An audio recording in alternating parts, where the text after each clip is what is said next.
হবিগঞ্জে ৭.৫ কোটি টাকার মাদক ধ্বংস করল বিজিবির। সারা দেশ। ১৮ জানুয়ারি ২০২৫ দুপুর ৩:০৬ স্টাফ করেসপন্ডেন্ট, হবিগঞ্জ। হবিগঞ্জে ৭,৪২,০০,০০০ টাকার মাদকদ্রব্য ধ্বংস করেছে বিজিবির হবিগঞ্জ ৫৫ ব্যাটালিয়ন।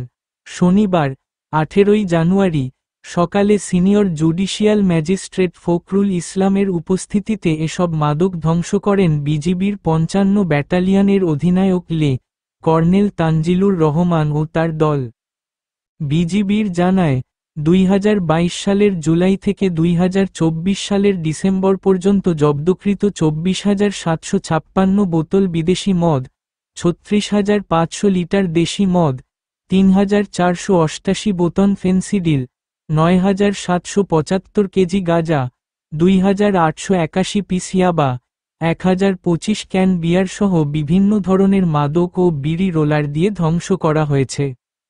৫৫ বিজিবির ব্যাটালিয়নের অধিনায়ক লেফটেন্যান্ট কর্নেল তানজিল বলেন, মাদক ধ্বংস করার সময় পরিবেশের কোনো ক্ষতি না হয়, তা নিশ্চিত করতে যথাযথ প্রক্রিয়া অনুসরণ করা হয়েছে।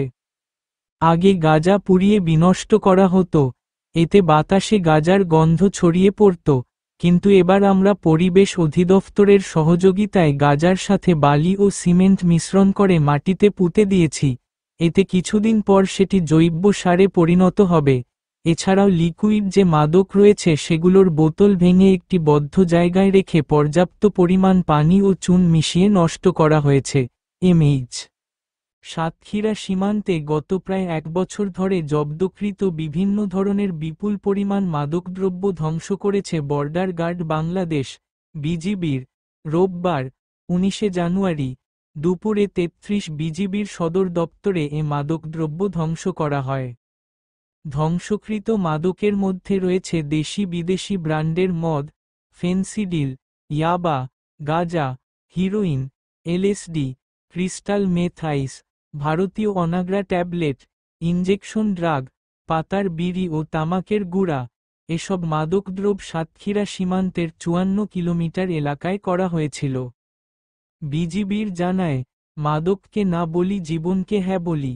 মাদকের ভয়াবহতা তুলে ধরে সমাজকে সচেতন করতেই তাদের এ মাদক ধ্বংসের আয়োজন।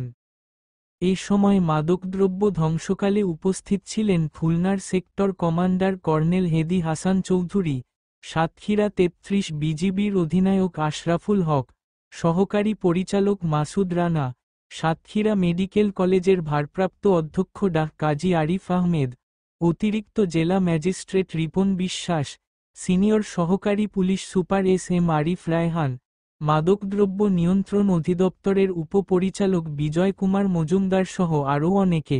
এসআইএন।